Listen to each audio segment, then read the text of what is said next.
Good afternoon and a very warm welcome to this webinar. I'm delighted to have with us colleagues from University of British Columbia in Canada, University of Fort Hare, Taylor's University in Malaysia, and the University of Namibia. Welcome colleagues to this very exciting webinar. On behalf of the University of KwaZulu-Natal, we will be talking today about classroom experiences COVID-19. So the pandemic has transformed the way we teach, the way we function as an academic community, and the way we engage with our students and conduct research. So this afternoon, we've brought together a panel of four of the finest academics that will be sharing their experiences from around the world. I am Dr. Mariam Sidat Khan, clinical sociologist and cluster leader for society and social change at the University of KwaZulu-Natal.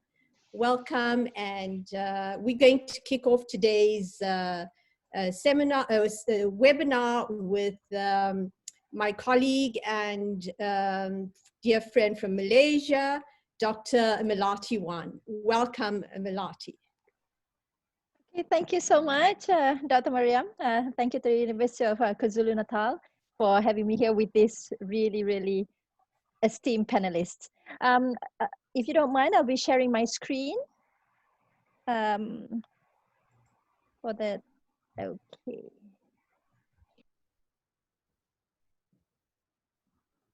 Okay, so everybody can see this? Okay.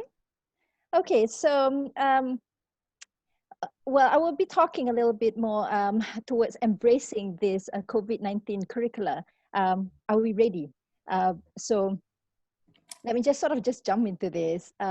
We were talking about this new normal here in Malaysia. Right now, everything is a new normal when it comes to COVID-19 pandemic, and also applicable at the academic institution. And as a sociologist myself, I considered this new normal as something really intriguing, because now this really showcased that normality is a socially defined term. And now with this pandemic, it really changes the landscape of our academic institution, sort of like just overnight, so to speak.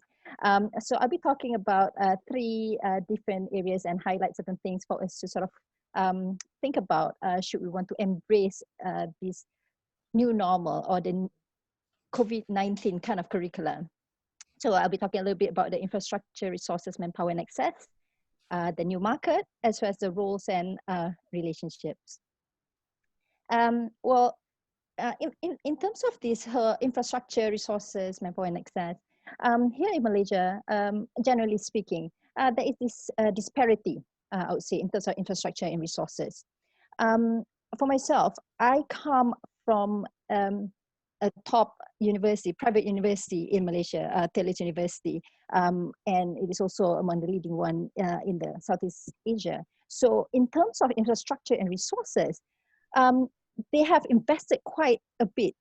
Therefore, this whole transition to due to this COVID-19, when we had this movement control order, schools are closed down, universities are closed down, the transition is relatively seamless. Because I was talking to some colleagues, because I'm recently new in this organization, even pre-COVID, even last year, they have been working a lot on really moving towards this heavy reliance on technology. So we have this kind of infrastructure and resources. Now that can be contrasted with a lot of other organizations or universities in Malaysia, in terms of, it could be down to the most basic things, let's say the internet connection, for example.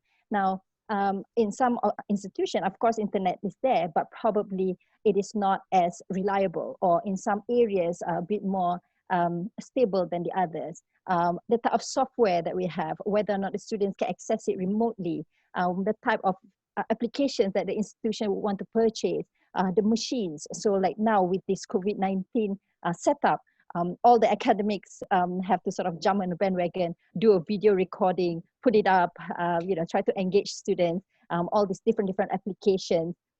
But this kind of machines to support might not be available for certain institutions. So in talking about embracing this kind of COVID-19 sort of curricula, this infrastructure is definitely something that really the institution really have to consider. And this leads to our readiness of manpower, all the way from the leadership to the educationists, to the administrators, because this COVID curricula doesn't just involve educationists. If they want to engage students, for example, the leadership would want to go in that direction, the type of investment that they want to make, for example, what type of SOPs or procedures that the administrators have to learn or unlearn to ensure that we can truly embrace this a bit more technologically heavier reliance due to the current context. So I think these are among the things that people often talk about. And another thing in terms of infrastructure and resources is the access, the issue of access. Now, in a private institution or in some institution where you have students that comes from middle class families or upper middle class, upper class, maybe the access in terms of having those machineries, the computer, smartphone, tablets, reliable internet. I mean, this is a bit more accessible to them. But in reality, at least here in Malaysia, we also have students who come from a slightly more remote areas where, of course, internet is available, generally speaking, throughout Malaysia. But whether or not they get a good, stable internet, that's another question altogether. I'll show you a case, I'll share with you a case after this, might be of interest to you. So this infrastructure, as well as this access, is important, and the readiness of manpower, I think this is something a bit more vital, because this involves mindset change and attitude towards this shift, which takes probably a little bit more time and training, so to speak, in order for us to move towards this COVID-19 curriculum. Just to show you a contrast, because I was talking about disparity, for example, students in Taylor universities, for example, are used to all this kind of technology.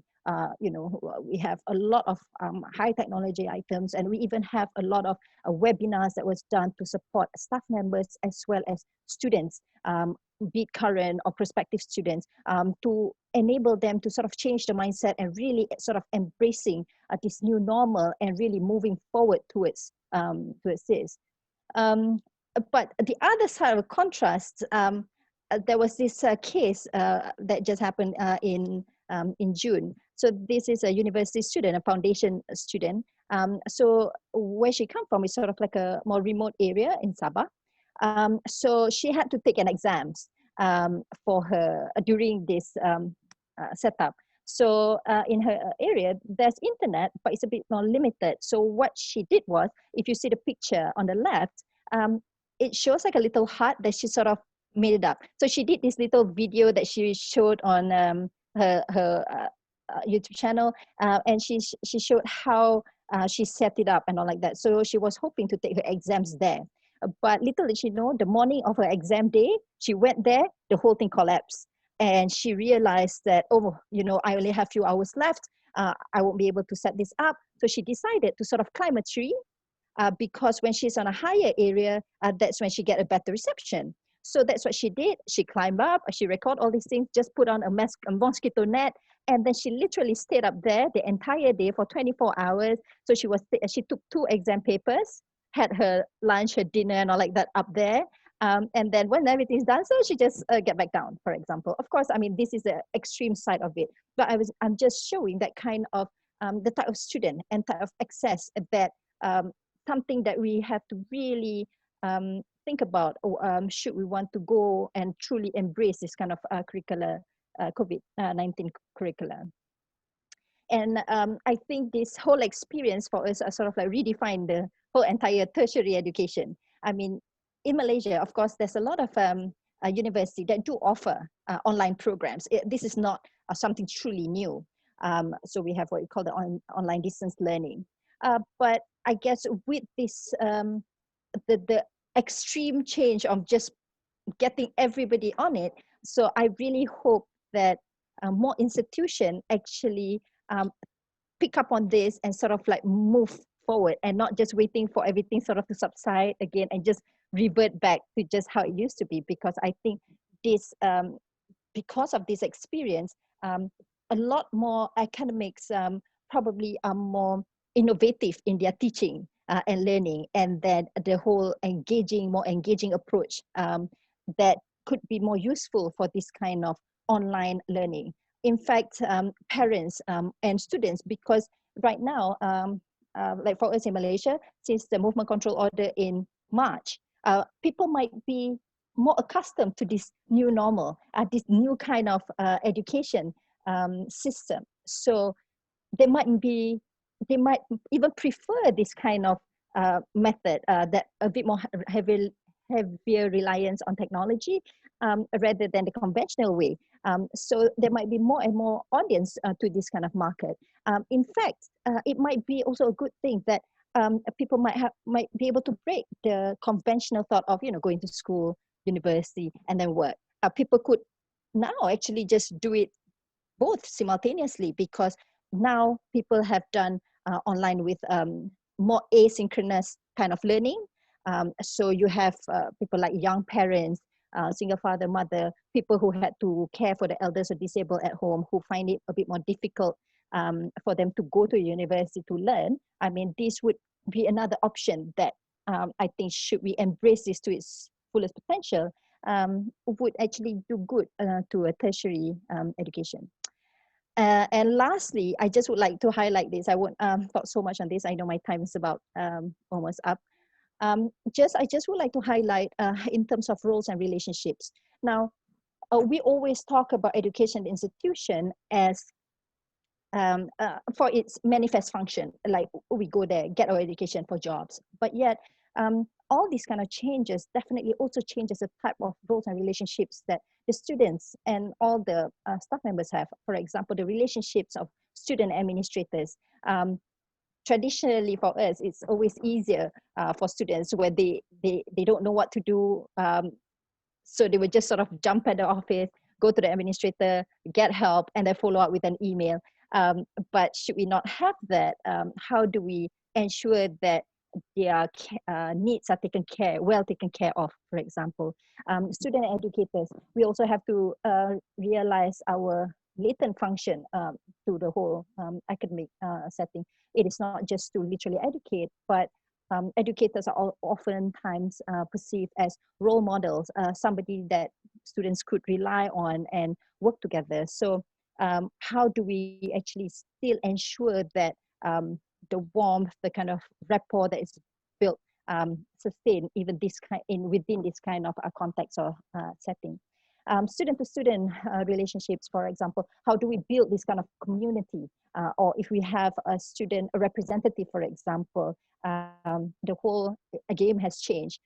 Should we embrace this kind of the new normal? So the type of training that they have, the type of relationship that they develop with one another, as well as student and family. Now, should they be able to have, at this point, should we embrace this kind of system?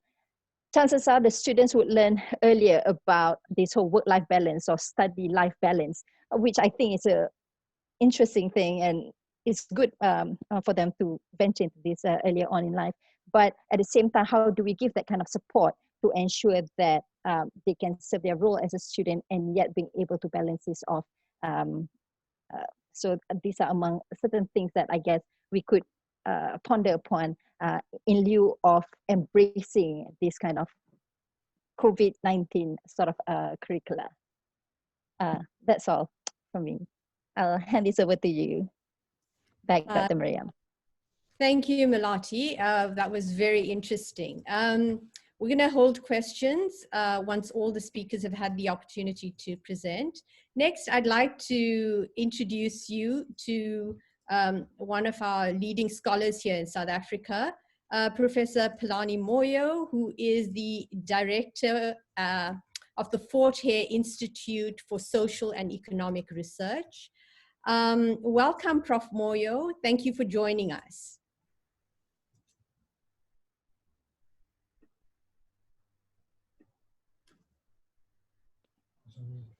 Thank you, Chairperson Mariam, and thank you to fellow panelists and everybody who's here present.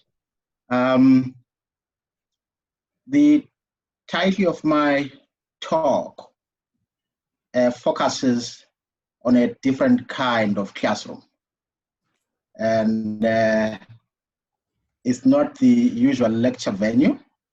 It is the field where we collect our data for the different projects that we're running, the different dissertations, the different theses that our students are working on now. So what I thought I should do is have a conversation with you colleagues on how, thank you, Mariam, that's the title of my talk, Rethinking and Redesigning Sociological Fieldwork under COVID-19. Thank you, Mariam. Right, so within that context, I think my starting point is to say what COVID-19 has done is to force us to change the way we do social science data collection in so many ways. So it has forced us to rethink the research designs that we had prior to COVID-19. And in the main, this change has meant that we take our research to online platforms. But that does not mean that doing research using online platforms is a new thing, because certainly it is not. We have so many social scientists that have conducted online research for so many years. We have so many online survey tools. People have done different types of ethnographies online, and people have always been doing phone interviews. People have been doing interviews via Skype for a long time. But however, under COVID, what has happened is that researchers, be they at faculty level or students, have had to rethink and change the research designs that they had initially planned to conduct on a face-to-face basis. In other words, they are rethinking how that face-to-face method of data collection can be changed and be operationalized under the current context. So to aid my discussion of that change, I'm going to use two research projects that I'm working on with 5 of my PhD candidates and 2 postdoctoral fellows. And these 2 research projects are on climate change issues. The first one is on climate smart agriculture and resilience building in the Eastern Cape province here in South Africa. Then the second one is on social learning and sustainable development actions by farmers here in the Eastern Cape. So in our initial design for both projects, we had planned to conduct in-depth semi-structured interviews, case interviews, and focus group discussions. But we have changed that now, given the restrictions that were introduced due to COVID-19, specifically restrictions around traveling and the new guidelines on social distancing. So what we've adopted is a hybrid system. And this hybrid system combines increased use of online or virtual platforms with very, very limited face-to-face interactions. And to operationalize this hybrid system, we have been very creative in terms of how we rethink and compose our research teams and how we rethink our sampling strategies and the actual data collection itself. In terms of research team composition, what we've done is we have increased reliance on community-based researchers.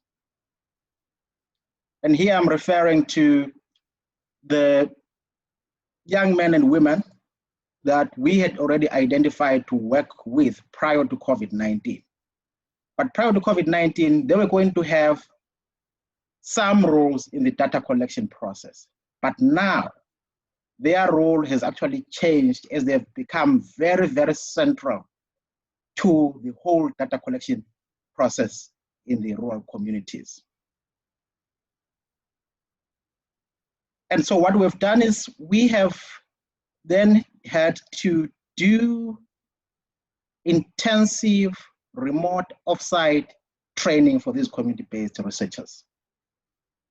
We're always going to do this, but the scale at which we're doing it now is much more enhanced. So we have taken them through a whole process of training in research ethics, and we're doing this virtually through online platforms. We've trained them through research ethics. We've also trained them on how they will conduct the administration and distribution, so the administration of our online questionnaires.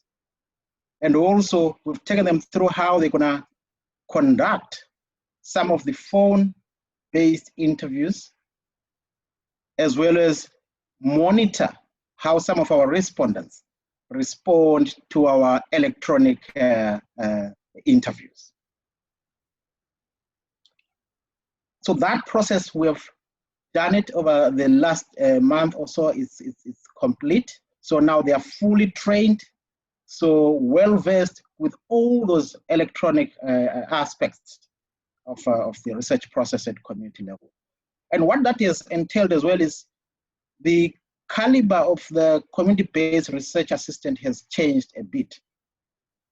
Instead of just having someone who's a community gatekeeper that can move around with you, introducing you to the traditional leaders and other community leaders, we've had to then include some community-based researchers that are university graduates, but are unemployed and based in rural communities. And we've had to do that because they have a much more deeper and broader appreciation for academic social science research. Then the second thing that we've done in terms of adjusting our research design is the physical sampling of our respondents in the rural communities themselves. Because traditionally, as you'll recall, us as researchers would go into the field with our fellow senior researchers and research assistants, and we do all sorts of transact walks, all sorts of observations in the field, and then we do our sampling physically on the field. But we've had to change that now because we can't be in the rural communities ourselves. So again, our community-based researchers are playing an increased role in this process. They are in charge of doing that in the communities, but with direct guidance and everyday monitoring and supervision from me and my team here on campus. So what it means then is the whole integrity and the validity of the sampling process is now dependent on the ethics and professionalism of the community researchers. So that's how the dynamic has changed here. So we are working on the assumption that the training that they got, the orientation that they got, will ensure that they stick to the highest standards of research integrity and ethics as they conduct this sampling process right now. And because the community-based researchers are doing this themselves, we've had to add another dimension to the sampling process in view and in anticipation of the data collection process itself. And the additional item is that as they sample households, They are also checking whether a particular selected household has a smartphone, a tablet, a laptop, or an ordinary mobile phone. That is crucial because it determines how that household will be involved in the data collection process itself. Because obviously for those with smartphones, tablets, and laptops, it will be easier to collect data from them virtually. While those with ordinary mobile phones, obviously we can also call them, that's easy. But those without mobile phones, which we anticipate to be very, very few, we might have challenges there. So that's the additional responsibility that the community-based researchers have had to undertake as we change and redesign our sampling process. But we've been facing challenges here in the sampling process because they've already started doing this. And the main challenge has been that some of the households that had been selected in the sampling process, upon being approached for introductions to say that you have been selected to participate in such a study, some of those households have been very clear in terms of that they are not willing to participate in this, in a study of whatever nature for their own health and safety reasons. And that is a perfectly legitimate reason from these households because they need to protect not just themselves and their families, but also they need to stick to the COVID-19 regulations right now. So we've had a few already turning us down to say, no, they will not be available to participate in the study.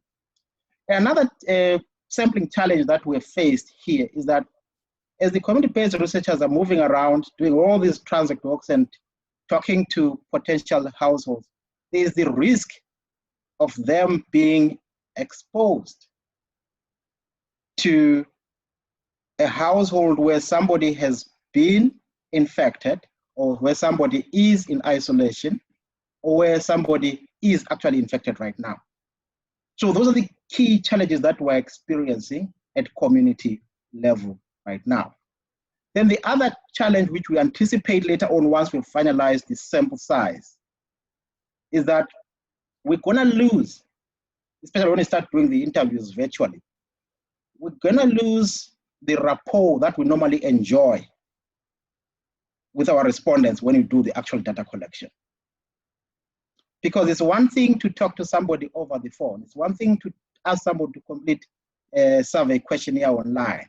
And it's a completely different one to actually visit somebody in their home, build that rapport, talk to them, and let them share their experiences with you in a very nice, professional, and good rapport environment. That, obviously, we have lost. And the other thing that we have lost as the senior researchers in these two projects is that we're not going to have any chance to do what we call visual sociology. This is a key part of the work that we do. So all that has been lost now, because as much as we have trained our community-based research assistants, there are some very fine details that we always capture in the field that they might not be able to capture to the standard that we require. And then the actual data collection process itself, we have not started that because the whole sampling process and the whole training process has taken longer than anticipated. So we have not actually started the interviews virtually or otherwise. But what we anticipate is that a high number of our sampled respondents will have either a smartphone, a tablet, or a laptop. So we'll then be able to administer our data collection instruments remotely. So that's the one positive that we think we'll be able to do. And then the second tool that we are going to be using for the actual data collection is focus group discussions. And on this one, we do not anticipate too many problems either, especially for those with smartphones, tablets, and laptops, because we will have to create an online group discussion on Microsoft Teams. That's the discussion that we have with our internal ICT team here, to say they should try to connect us with our respondents so that we can have that online focus group discussion. But the change here is this. Instead of having a focus group discussion that lasts maybe for 45 minutes to 1 hour, 30 minutes, our plan is to have it stretch for a full day or so that all our targeted respondents will have time to log in into the online platform and see what others have said about a particular topic of discussion, make their contributions, and others will also respond in similar fashion. So it means our focus group discussion strategy has changed from being a 1 hour, 30-minute encounter with our respondents to a much more longer process of engagement online. And then, so what does this all mean? And this is in conclusion. What does this all mean? This means for us as researchers, as academics, for PhD students, master's students, and honors students, it means we have to think creatively in how we deploy a hybrid system in data collection from now going forward. And I want to emphasize that from now going forward, because we do not know for how long we're going to be in this pandemic situation. So that means we must learn to immediately adapt new technology inclined ways of doing fieldwork alongside very, very, very few face-to-face interactions. That's the way I foresee the fieldwork process unfolding going into the future. And secondly, it means we need to be aware that there will be an increased and in-depth role of community-based researchers in our sociological fieldwork going forward. But that involvement of community-based researchers must be done in a very careful and delicate way, which ensures that we balance research ethics and the quality of the data that we collect. Because there is that risk that some of the community-based researchers might fail to strike a balance of who they are in the community in general and who they become once they start collecting data in our research projects. Then the last point is this. This transition into a hybrid system means the duration of our data collection process has to change. In other words, it can not be as speedy as we know it from the past, because there are numerous challenges that we have gone through in this process so far that have shown us that scheduling appointments, scheduling remote meetings with community people online takes a long time. It takes a long time because obviously they've got other things to do, but also it takes a long time because there are technological and connectivity challenges in so many rural communities that we're working in. So it means that sometimes you schedule a meeting and 2, 3, 4, 5 of your meeting participants are not able to connect to the meeting because where they are at that particular point, it's either the network is simply not there or is too slow to allow them to connect to the meeting. I'll end there. Thank you. Thank you, Professor Moyo. Always innovating and ahead of the curve. That sounds very exciting, but also very challenging. And just to let our webinar guests know that I am noting the questions and I will be posing them to our presenters shortly. Next, I'd like to extend a very warm welcome to Professor Nelago Ndongo, a professor in the Department of Statistics and Population Studies and director of the Multidisciplinary Research Center at the University of Namibia. We're very privileged to have Professor Ndongo with us, sharing her thoughts of the COVID curricula and responses to COVID-19. Welcome, Prof. Thank you very much, Mariam. Thank you, participants, for joining us on this webinar. It is really an honor to be part of this webinar. I'm not going to give a PowerPoint presentation, but mainly share experience and coping, learning, and teaching mechanisms as an academic during the COVID-19 pandemic. You all agree with me that COVID-19 pandemic has caught up with us by surprise, because I don't know if there is a country globally that was prepared for it. The COVID-19 pandemic was surely unexpected, so to say. Countries experienced lockdowns, which brought some services to a standstill.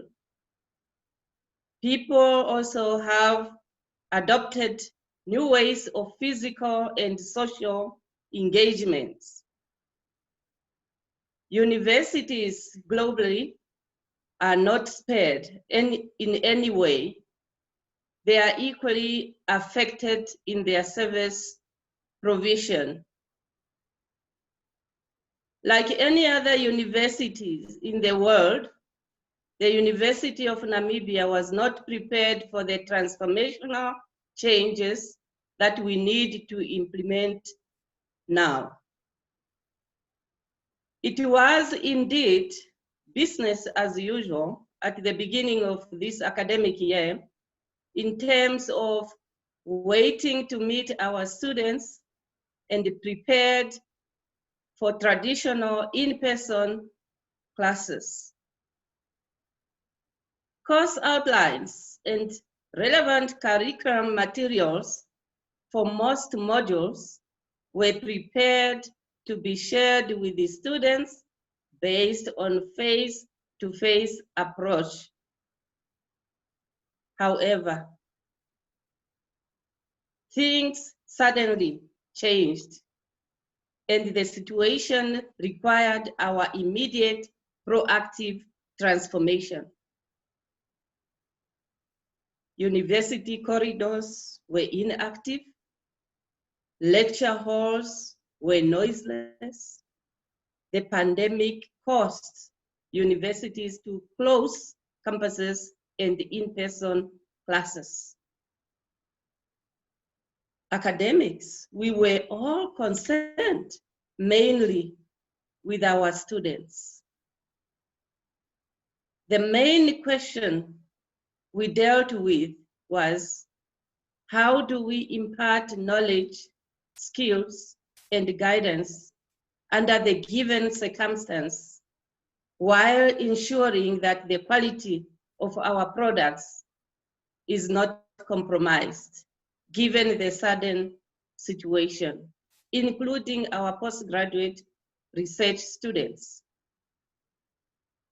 However, universities were somehow prepared through embracing the fourth industrial revolution, which urges institutions to think creatively about the custom service process.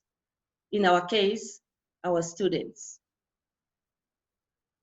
Academics then decided to vigorously embrace technology and take advantage of the benefits of the fourth industrial revolution.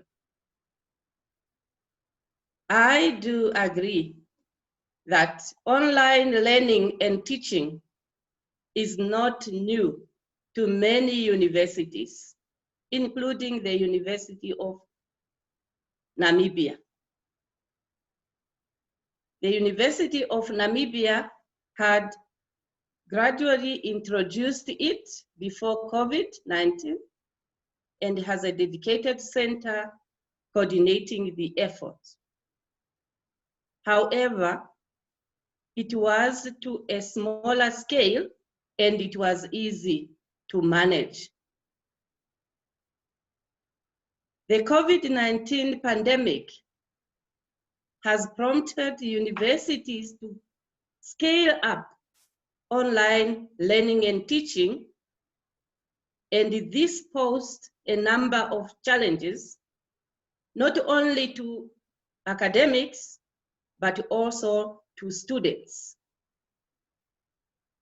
The massive shift to move all existing courses out online in a short period of time was not an easy task.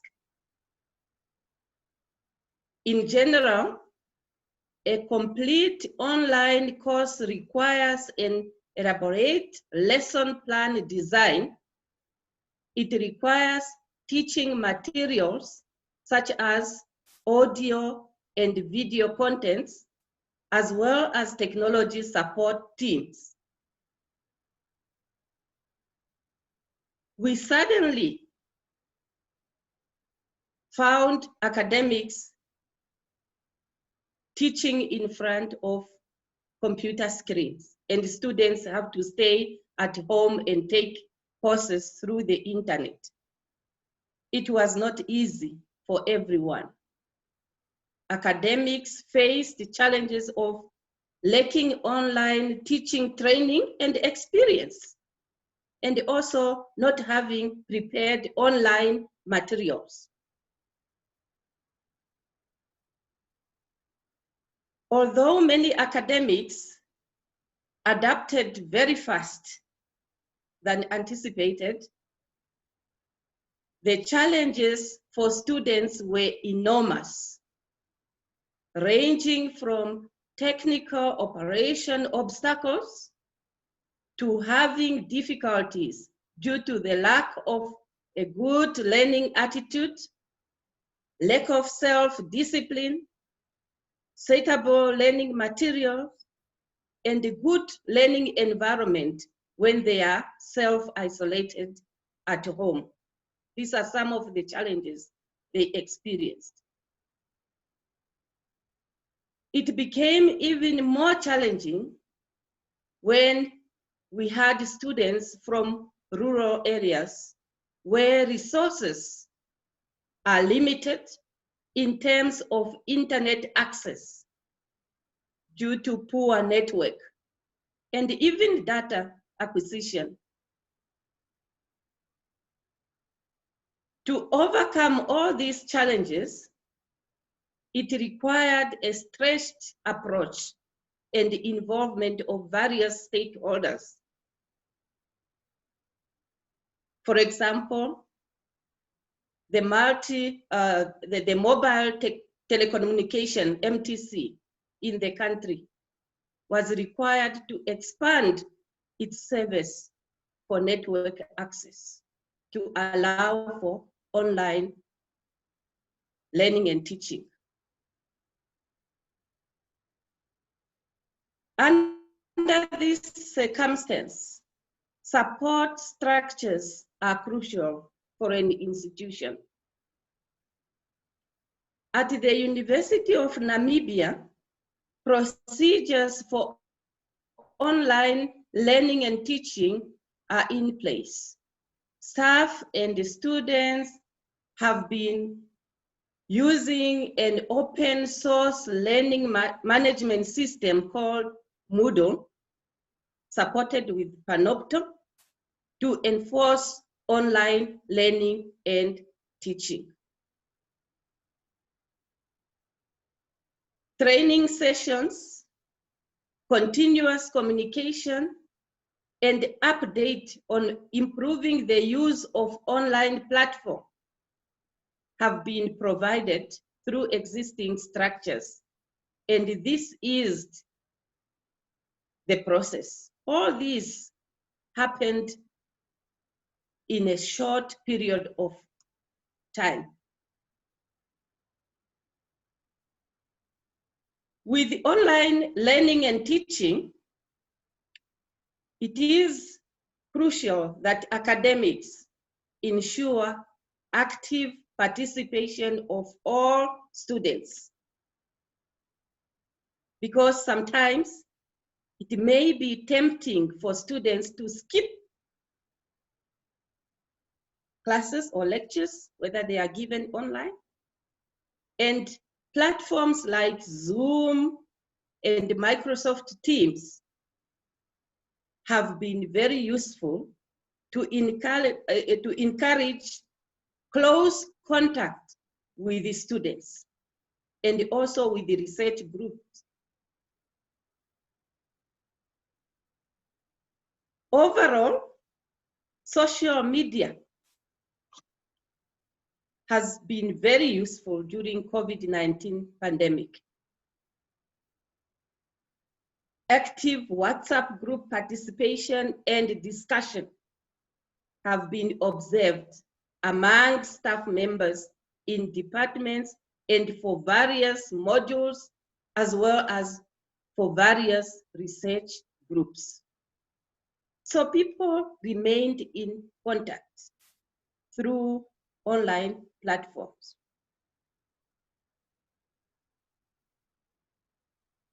Many lessons have been learned during the pandemic. And as academics, we continue to research and find sustainable, adaptive ways to the new normal, which Melati was just referring to. We have some scholars who even argued that COVID-19 is an opportunity to strengthen online learning and teaching, which received very little enthusiasm from universities, including academics and students. And I am tempted to agree with their notion. Dear participants, in a nutshell, this is what I can share. I am sure these experiences are not unique to the University of Namibia only. And I'm really looking forward to an active discussion and interaction with the participants. I thank you.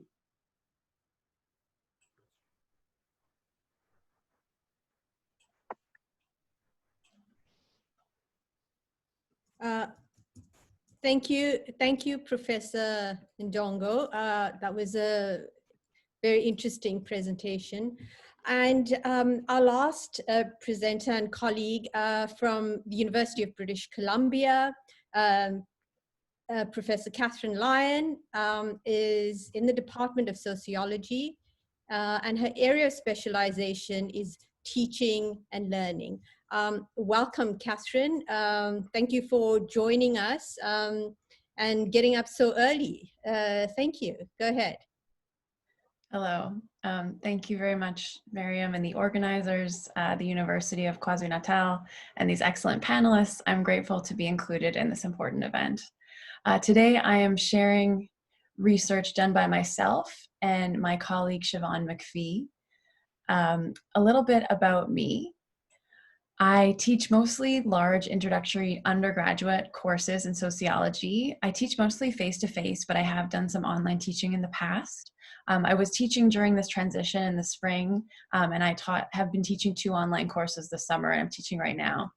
I teach at a large research university in Vancouver, British Columbia, and there's a strong internet infrastructure in the area surrounding the university, and the majority of our students have their own laptops. There is some economic inequality between students. In particular, some students had financial challenges during this pandemic, which affected their learning.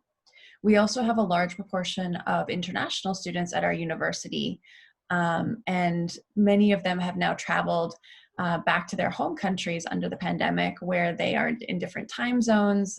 They may not be able to access all course content if they can't use the university virtual private network, for example, and some of them now have limited internet access. Our transition took place with about 3 days notice in mid-March in Canada. So over a weekend, 99% of courses went online that had been face-to-face. And our faculty and students had a range of familiarity with distance education at that time.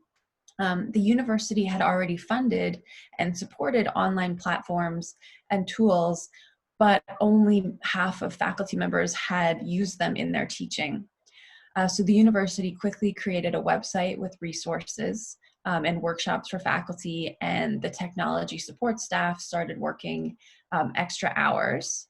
And faculty were told by the university that they could transition their courses however they wanted to. So they were allowed to keep their existing assessments, or they could change their assessment structure, or they could even cancel their remaining papers and exams and let students keep the grade that they had so far.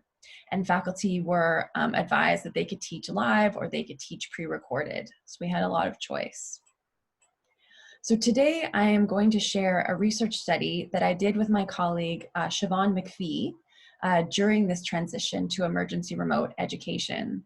I'm going to discuss why we did this study, how we did the study, and then some of the key findings for educators in Canada to use in September. And I'm going to share with you in the chat now an infographic summary of our results. So our motivation for this study. This project started in March when Siobhan and I were teaching and quickly transitioning our materials online. And we were reflecting on the challenges our students were facing with this transition. And we knew that students' educational challenges were compounded by other COVID-19 barriers and demands that they were facing. But we knew that many of these barriers were systemic and that all we had control over was our own teaching and our interactions with our students. So we started to draw on research about what educators can do in their teaching to cultivate student well-being in online learning. And there's some great research being done on this. I'm going to share an example in the chat now of an article from the Canadian Journal on the Scholarship of Teaching and Learning, or I'll share it at the end actually. So we know that this research shows that well-being informs learning and our teaching decisions can affect student wellness. But none of this literature applies to designing remote courses for student wellness in emergency contexts. So our motivation for this study was to inquire about students' pedagogical needs in their emergency remote education, with the goal of using this information to inform our immediate teaching practice. So our research method, we conducted an anonymous online survey in April 2020 at the University of British Columbia at the Vancouver campus and the Okanagan campus a few hours away. And we had results coming from 576 students in a range of disciplines and year levels.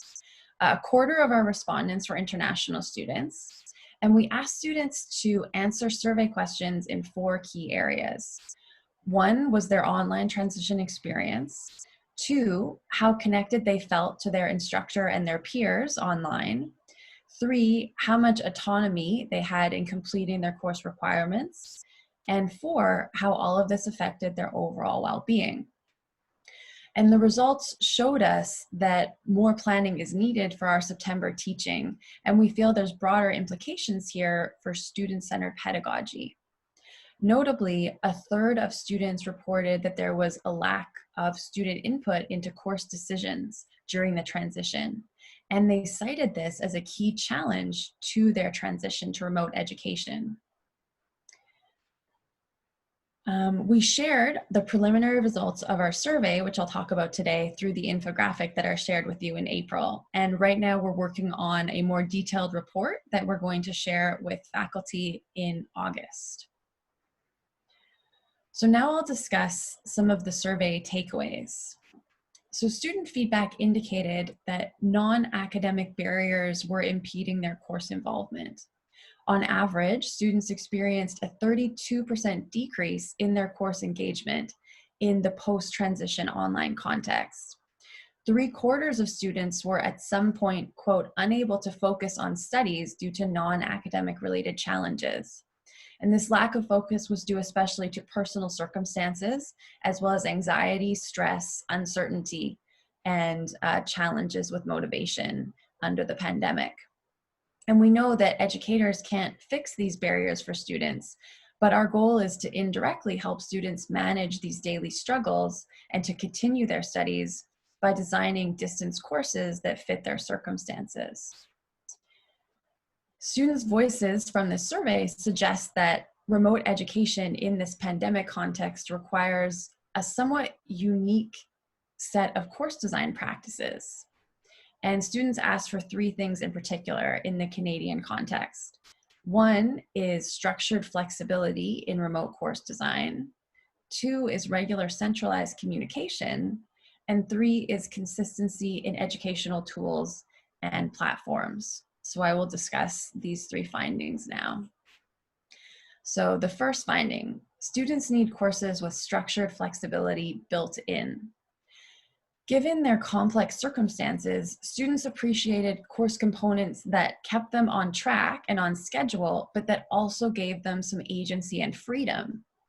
So live online lectures with required attendance were not manageable for at least 20% of students that responded to the survey.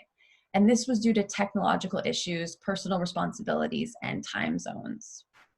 However, 60% of students found that online lectures, which could also be viewed later, were their preferred method of lecture delivery. And we asked them what they liked about synchronous and asynchronous lectures. They reported that they valued synchronous live lectures because it created a sense of normalcy for them. They could still see their instructor and peers on a regular basis. They also felt it helped them feel accountable. They had to show up at a certain time online and focus on the course. And they appreciated the interactions with peers. But they valued asynchronous, pre-recorded material because it gave them more control over their learning. They could revisit the material later, and it helped them balance their studies with personal obligations. They also discussed the structured flexibility in the context of assessments and assignments.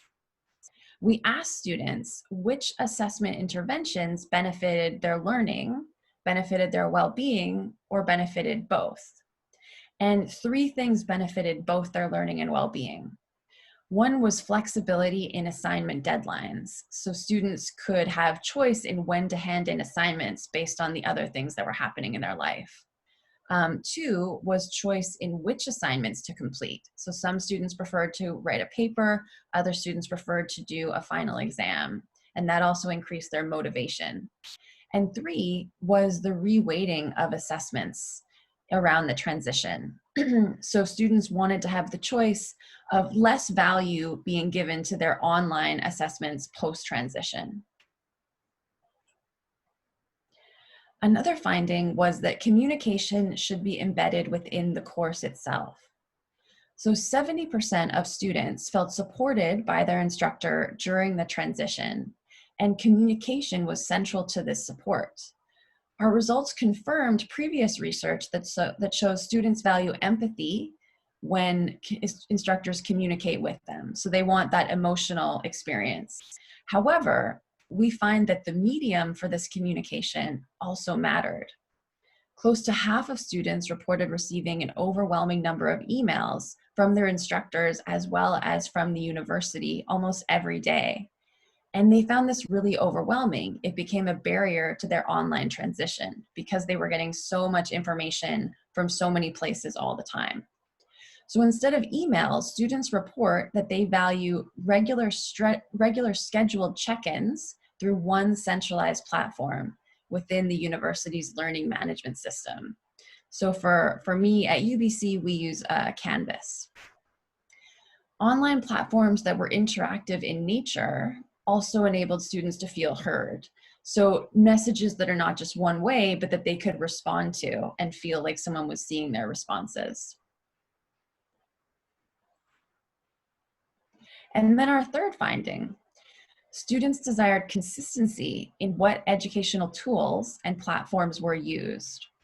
So students experienced a steep learning curve when using online platforms, and this was on top of learning course content. More than a quarter of students cited learning a lot of new technology without much or any support, as part of their challenge to moving online. However, even more students, close to 60%, found that the diverse ways instructors moved online, especially the use of different tools and different platforms across their courses, was a core impediment. We know that people in times of crisis can struggle with a sense of loss of control. And consequently, new technology and a multitude of unfamiliar teaching methods can create the same loss of agency for students in their education. So at this critical time, one of our goals is to find ways for remote technology to be a gateway to learning rather than a barrier to learning. Moving forward to the upcoming terms, universities have an opportunity to communicate and resource a consistent and centralized set of online tools that faculty might draw upon to support their pedagogical approach and their learning objectives. But at the same time, it's important that faculty have agency in how they want to teach their courses. So in sum, the three key findings for remote course design in this emergency context in Canada are regular centralized communication, consistency in educational tools and platforms, and structured flexibility. And this research has highlighted, for me, the importance of holistic education, seeing students as whole people whose learning experiences cannot be disconnected from the current conditions they are facing. And this holistic approach to teaching and learning may help foster student resilience through crisis and has the potential to help educators build more adaptable teaching practices during emergency times, but also after as well. And to conclude, I'd like to mention a free international event that's happening in August, where educators will share strategies for remote education in relation to student wellness. And I'd be happy to share more information about that later. So thank you very much. Please feel free to email me at any time. Okay, thank you, colleagues, for very interesting presentations. I wish we'd had more time. So what I'm going to do, I've got over 50 online questions, emails, requests. I'm going to try and summarize them and give each of you a couple of minutes to respond.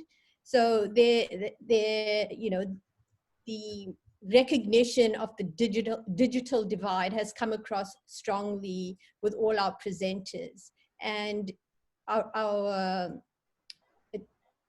participants would like to know what are the challenges, what are the solutions, what are the models that we can offer, taking into consideration the digital divide. In terms of the limitations, research limitations, I think in terms of ethical clearances, listeners want to know more about that, and in terms of how it's expedited.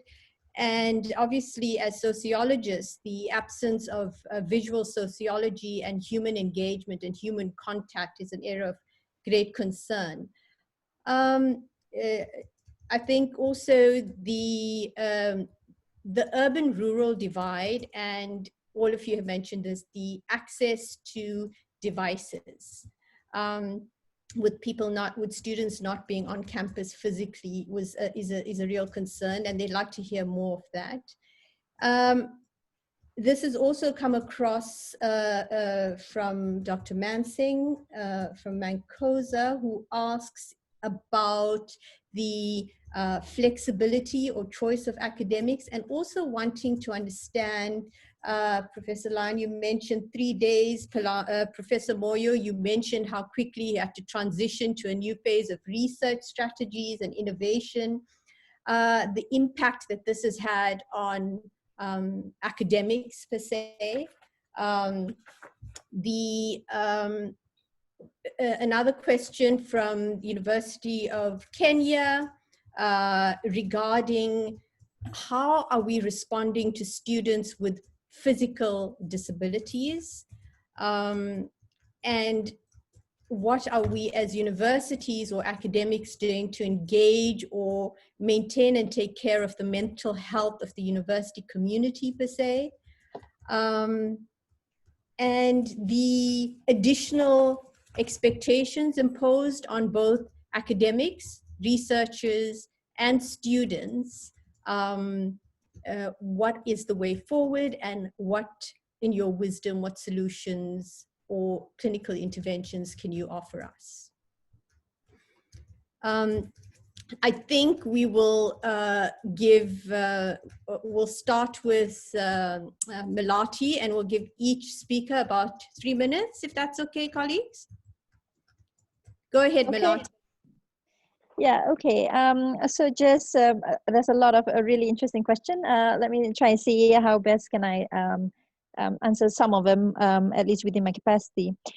So when there were questions in regards to the digital divide, or the urban and rural, and with the limited resources, and how do we assist students with this? Well, like in Malaysia, though the university students are still not back on campus just yet, but they allow certain group of students for them to come back, specifically students who with lack of resources.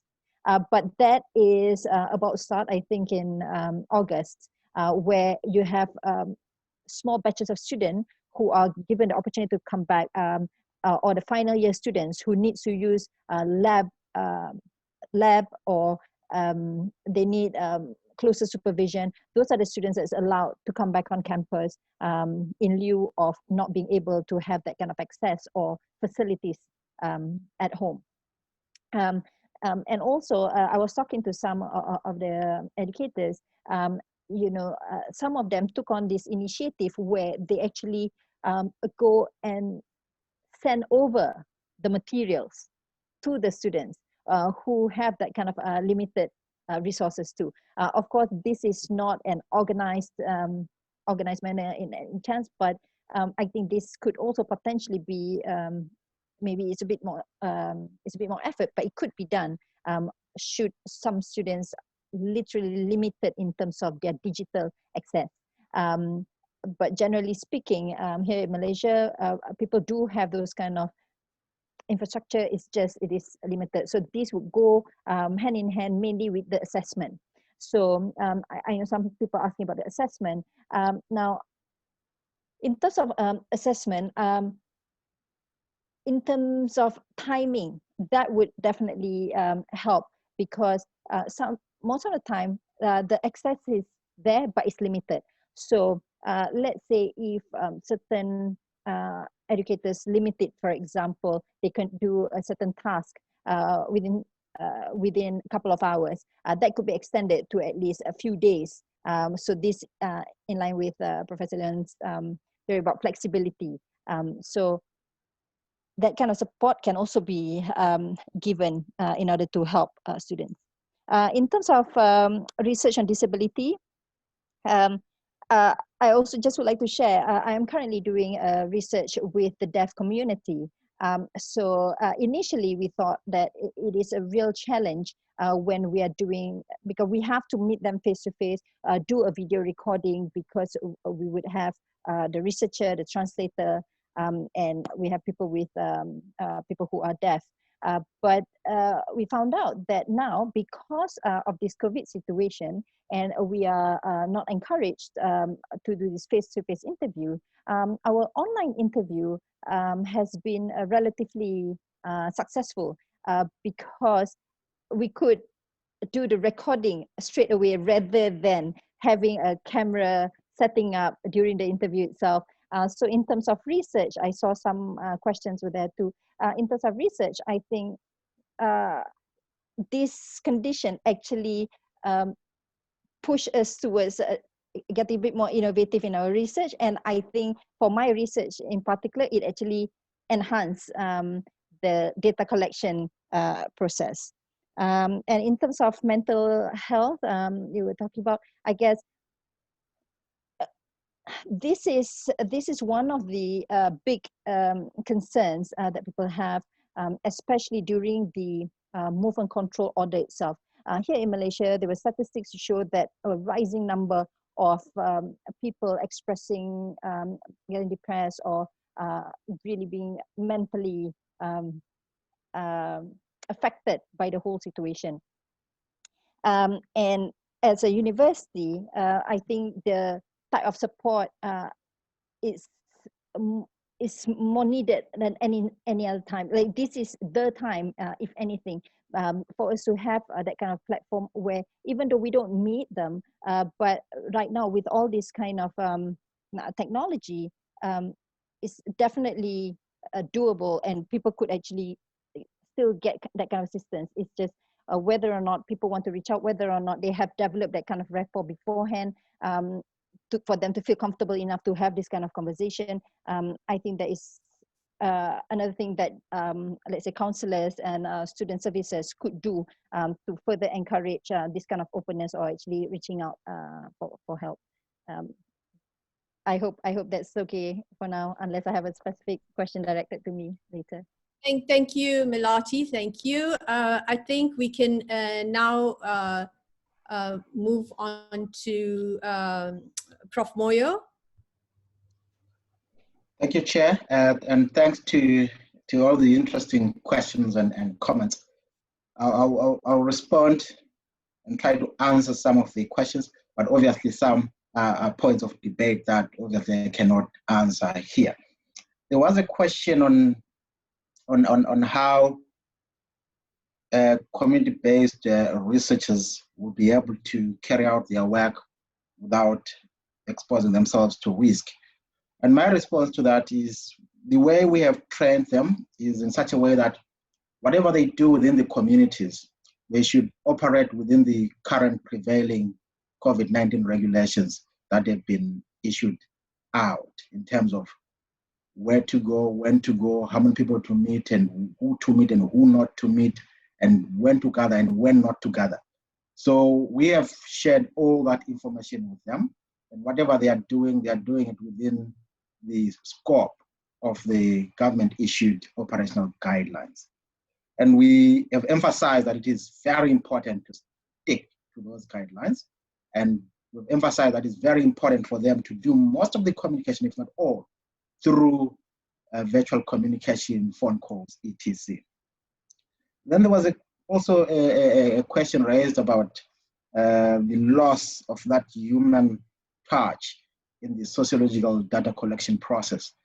I think that is a change that we need to accept and embrace for the foreseeable future, because I think the data collection process will be mainly remote for the foreseeable future. So definitely we're going to lose that human touch and that rapport with the data collection experience. Then there was another question on how can data collection be done in schools through questionnaires, through interviews. I mean, certainly in the South African context, that is a very, very difficult thing to do right now, because so many schools are even restricting parents and guardians of children from accessing the school premises themselves. Parents can only take their kids as far as the drop-off gate. So I doubt that in the South African context, it will be easy to conduct this type of research, but that should not deter anyone from exploring possibilities of online platforms of collecting data within the school system. But certainly, it is not easy at all, because for those who do not know, there is a huge debate even here right now in South Africa in terms of whether schools can continue being open in view of the peak number of infections that we're currently experiencing. So within that context, data collection in schools is certainly going to be very difficult unless people become very creative in terms of how they use these electronic data collection tools going forward. Then there was a question, 3 questions, I think, on focus group discussions. And one issue of concern was if focus group discussions take a day, are they not too prolonged? Certainly, when you compare what we are trying to do with what we used to do in terms of focus group discussions, they will be prolonged. And there is a clear justification for that. It's because it will be very difficult to ensure that all focus group participants are seated and in front of their electronic gadgets at a particular time. And also because of connectivity issues, it will be difficult to gather them in one sitting. So what we're exploring now, what we're piloting now, is to say, when we have them, probably the best way to ensure that they engage with each other fully without rushing is to have them at the maximum for a full day so that they can be able to share their experiences and respond to comments and questions from other participants within that group. So it's a pilot thing that we're going to try, but if it doesn't work, we'll need to adjust it, because we appreciate that this process is a process of learning by doing for all of us. I think I'll end there. Thank you, Professor Moyo. I'm going to add 2 more questions, and I'm going to give Professor Ndongo and Professor Lyon an opportunity to respond to them. There is a question about failure rate. How do we respond to students that have failed or have been non-responsive to online learning? And the second question is regarding ethical practice and students cheating. How are we monitoring formative and summative assessments to ensure that learners are not cheating? Thank you, Professor Ndongo. I'd like you to respond first, and then we move to Professor Lyon.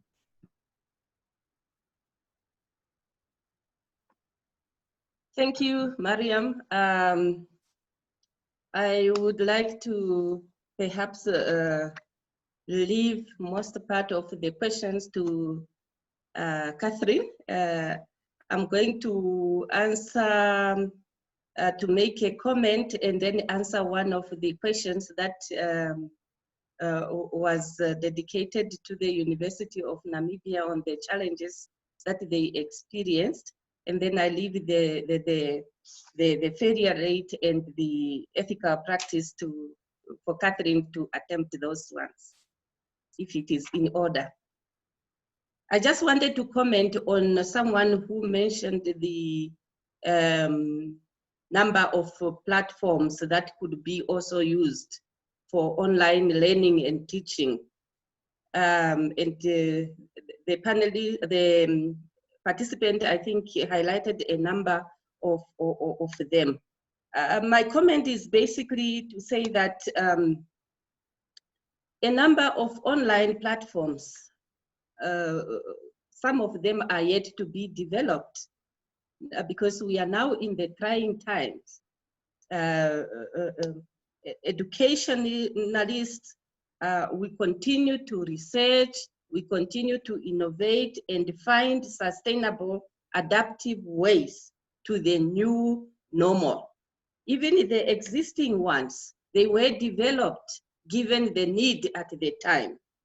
We have a number of academics working around the clock on how to ensure sustainable learning and teaching, even looking at developing additional platforms and systems to improve the existing ones.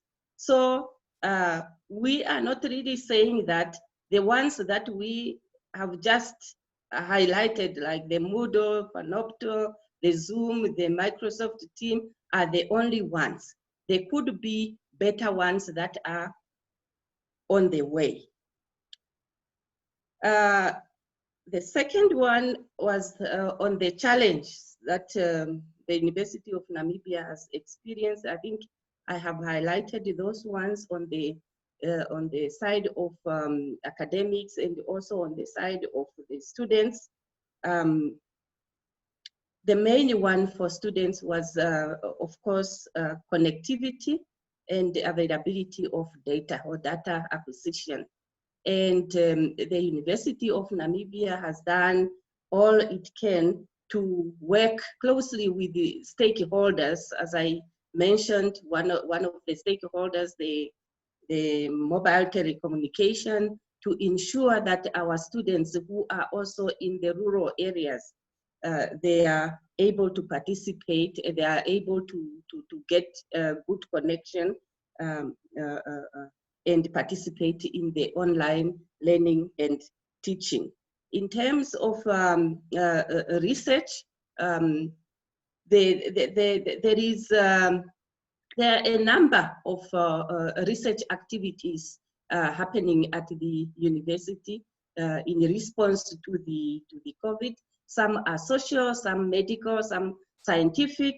I think there is no faculty, there is no center that is left lying idle in responding to the COVID-19 epidemic.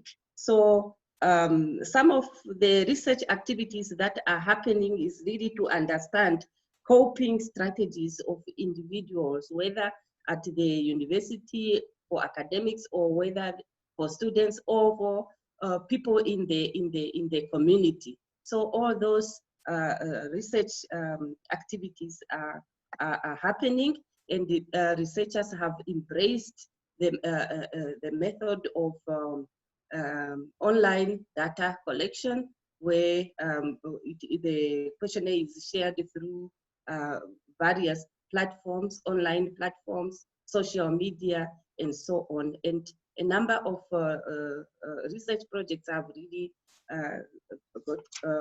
received a good response on those. Please, Catherine, please, can you try the failure rate and the ethical practice of questions? Thank you. Thank you, Prof. Ndongo. Professor Lyon, please go ahead. The floor is yours. Okay, thank you. So in regard to the failure rate, our university changed their policies in March to allow students to drop a course much later than they would be allowed to without any penalty. Students were also allowed, after the term ended, to switch from a percentage grade to a pass-fail in the course.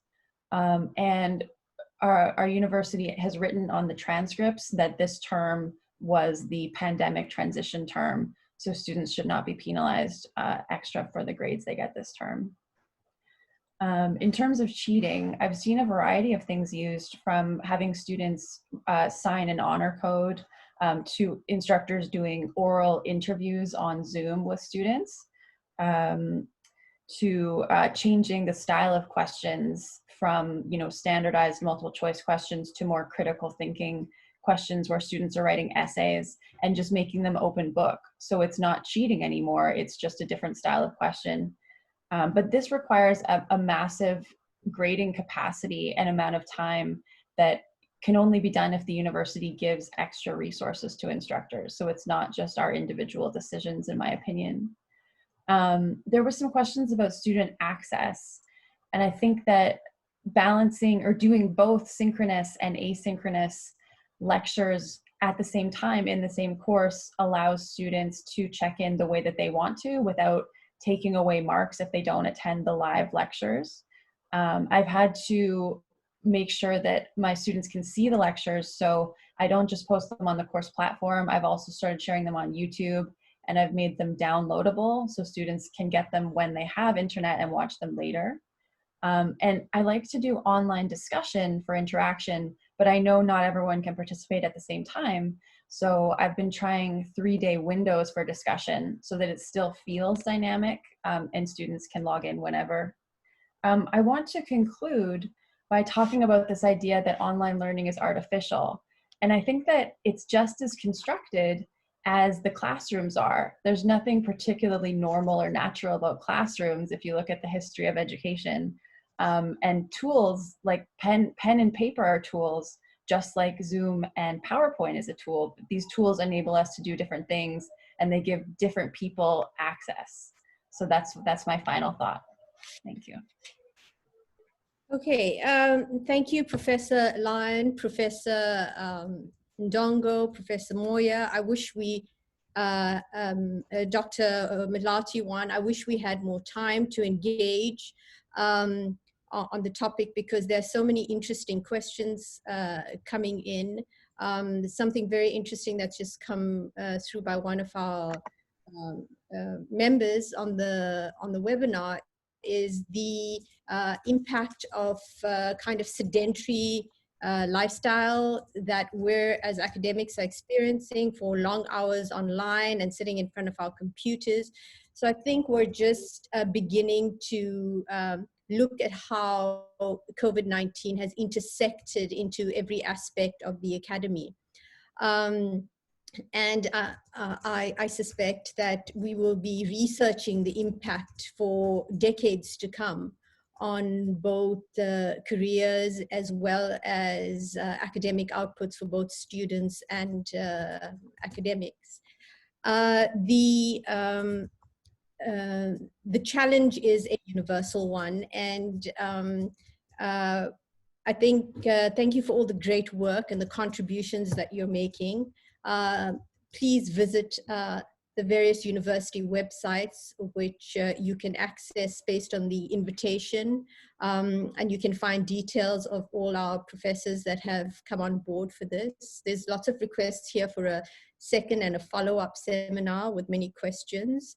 But I would like to personally thank the University of KwaZulu-Natal for giving me the opportunity and recognizing the need for a seminar that, a webinar rather, that deals with concerns related to teaching in a time of COVID. A special thanks to corporate relations, Shakila Thakur-Prasad and Koliswa Zulu, who helped execute this so seamlessly. And all of the participants that have taken time out of your schedules to send us very interesting questions. I will collate those and send them to the speakers so that they can have a chance to maybe address them in the areas of research or in the next webinars. Thank you very much, and we wish you and your families and your students good health and a productive week ahead. Thank you.